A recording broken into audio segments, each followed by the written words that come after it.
ये है अपना अखंड भारत प्लेटफॉर्म। आप सभी दर्शक जन का मैं राघवेंद्र आप सभी का स्वागत करता हूँ।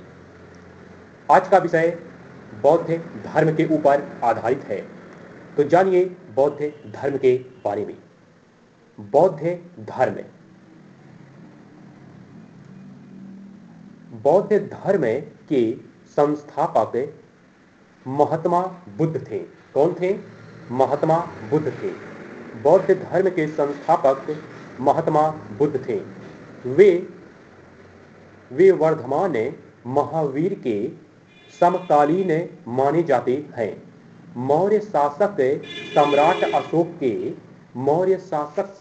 अशोक के रुम्मिनदेई अभिलेख से जानकारी मिलती है कि बुद्ध का जन्म कपिलवस्तु के निकट नेपाल की तराई में अवस्थित लुम्बिनी ग्राम में हुआ था।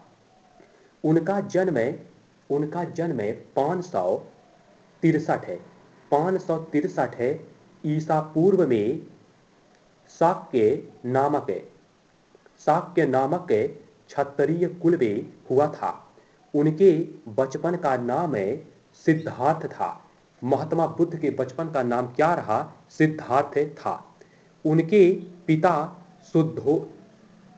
शुद्धोधन, इनके जो पिता हैं उनका नाम है शुद्धोधन, कपिलवस्तु के निर्वाचित राजा और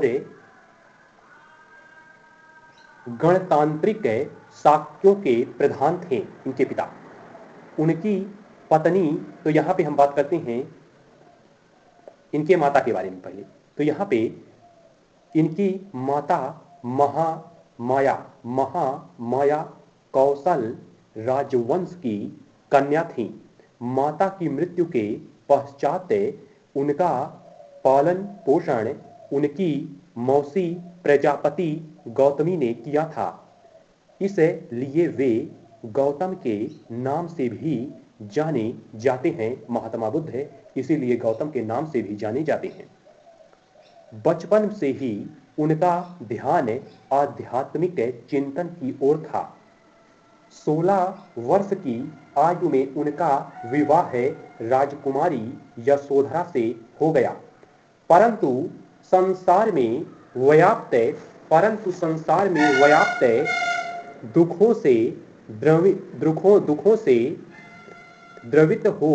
दुखों से मुक्त का, तो यहाँ पे मुक्ति का मार्ग पाने के लिए 29 वर्ष की आयु में ही उन्होंने गृह त्याग दिया। तो महात्मा बुद्ध ने गृह त्याग दिया 29 वर्ष की आयु में ही। उनके गृह त्याग, महात्मा बुद्ध के गृह त्याग को तो यहाँ पे महाभिनिष्क्रमण कहा जाता है। क्या कहा जाता है? महाभिनिष्क्रमण कहा जाता है इनके गृह त्याग को। ज्ञान की खोज में वे संत। तो यहाँ पे अब बात करते हैं ज्ञान की खोज में कैसे ये संत बने। ज्ञान की खोज में वे संत अलार कालाम के आश्रम में पहुंचे सबसे पहले यहाँ पे। इसके बाद संत अलार कलाम सांख्य दर्शन के प्रतिष्ठित विद्वान थे। गौतम ने उनसे दीक्षा और तपस्या की आगे, किंतु गौतम संतुष्ट नहीं हुए और उन्होंने आश्रम छोड़ दिया। लगभग 6 वर्षों तक भटकने के बाद बोध गया, यानी जो बोध गया आता है मगध राज्य है, बोध गया में एक पीपल वृक्ष के नीचे उन्हें ज्ञान प्राप्त हुआ। तब से वे बुद्ध अर्थात प्रज्ञावान कहलाते हैं। बुद्ध ने अपना प्रथम उपदेश धर्मचक्र प्रवर्तन सारनाथ में दिया था।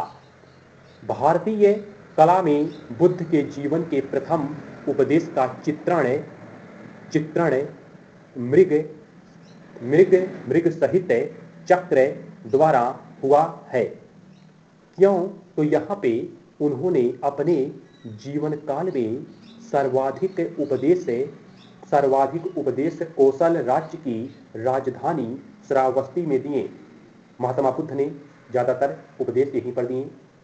अपने प्रिय शिष्य आनंद के कहने पर बुद्ध ने वैशाली में स्त्रियों को बौद्ध संघ में भिक्षुणी के रूप में प्रवेश की अनुमति प्रदान की थी।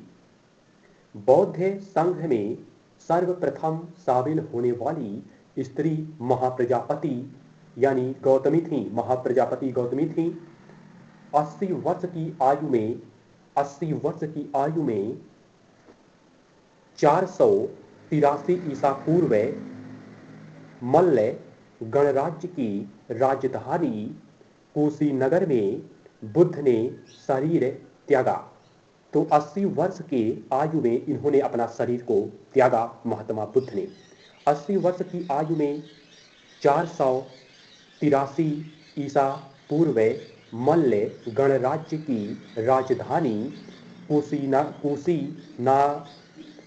तो यहाँ पे कुशीनारा में बुद्ध ने शरीर त्यागा। आगे इस घटना को महापरिनिर्वाण कहा जाता है। तो इनके शरीर त्याग को इस घटना को क्या कहा जाता है? महापरिनिर्वाण कहा जाता है। गौतम बुद्ध ने अपना अंतिम उपदेश सुभक्ष को दिया था। किसे दिया था? सुभक्ष को दिया था। अंतिम उपदेश बुद्ध ने अपना यहाँ पर बताया गया महात्मा बुद्ध के बारे में। तो हो गया बौद्ध धर्म के बारे में महत्वपूर्ण पॉइंट है। अब यहाँ पे आगे कुछ मेन पॉइंट बताते हैं आपको। तो यहाँ पर महात्मा बुद्ध मध्यम मार्ग के समर्थक थे। महात्मा बुद्ध मध्यम मार्ग के समर्थक थे। उनका मानना था मध्यम मार्ग का तात्पर्य है ना तो ज्यादा कठोर ना ज्यादा नरम।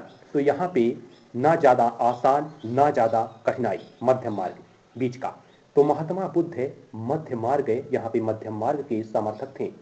उनका मानना था कि मनुष्य को ना तो अत्याधिक विलास करना चाहिए, ना ही अत्याधिक और ना ही अत्याधिक संयम आगे। उन्होंने अपने अनुयायियों को पंच महाव्रत का पालन करने के लिए कहा। वे पंच महाव्रत हैं जिसमें नंबर 1 अहिंसा, नंबर 2 अपरिग्रह, नंबर 3 असत्य ना बोलना, सत्य को बोलना। तो यहाँ पे असत्य ना बोलना तीसरा हो गया। चौथा व्रत है नशे का सेवन ना करना। पांचवा व्रत है ब्रह्मचर्य, और यहाँ पे ब्रह्मचर्य का तात्पर्य है दुराचार से दूर रहना। तो यहाँ पे ब्रह्मचर्य का जो तात्पर्य है अर्थ है दुराचार से दूर रहना। तो यहाँ पे ब्रह्मचर्य, पांचवा व्रत ब्रह्मचर्य। तो यहाँ पर पंच महाव्रत के बारे में बुद्ध ने बताया। आगे महात्मा बुद्ध परमात्मा, आत्मा, स्वर्ग आदि परलौकिक यहाँ पर महात्मा बुद्ध है यहाँ पे परमात्मा, आत्मा, स्वर्ग आदि परलौकिक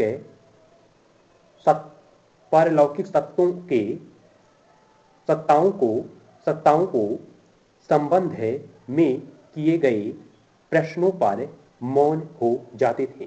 तो यहाँ पे कहने का तात्पर्य है जब आत्मा की बात, परमात्मा की और स्वर्ग की बात होती थी, पारलौकिक सत्यताओं की बात जब होती थी, तो यहाँ पर वे आत्मा की अमरता का खंडन करने के यहाँ पर जो है ये मौन हो जाते थे महात्मा बुद्ध। आगे महात्मा बुद्ध जो है आत्मा की अमरता का खंडन करते हैं, परंतु परंतु परंतु कर्मवाद अर्थात कर्म का फल अवश्य मिलता है। आगे पुनर्जन्म और निर्वाण का समर्थन करते हैं महात्मा बुद्ध। आगे उनके अनुसार नृत्य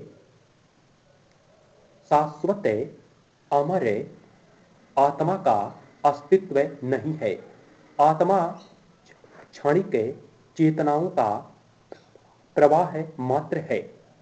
तो यहां पर पंच महाव्रत बताया और कुछ महत्वपूर्ण पॉइंट बताया। अब यहां पे बात करते हैं बुद्ध के महापरिनिर्वाण उपरांत बौद्ध धर्म। तो जानिए इसके बारे में।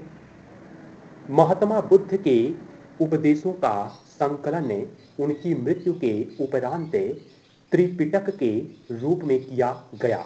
ये 3 पिटक थे, जिसमें नंबर 1 सुत्त पिटक, ये जो है यह बौद्ध धर्म के सिद्धांतों और बुद्ध के उपदेशों का संकलन है। तो ये हो जाता पहला सुत्त पिटक। दूसरा है विनय पिटक, इसमें संघ के नियमों का वर्णन संग्रह है। तो यहां पर ये हो गया विनय पिटक। तीसरा है अभिधम्म पिटक, इसमें बुद्ध के गहन दार्शनिक सिद्धांतों का संकलन है। तो यह हो गया अभिधम्म पिटक। तो यहाँ पे बताया नंबर 1 सुत्त पिटक, नंबर 2 विनय पिटक, नंबर 3 अभिधम्म पिटक।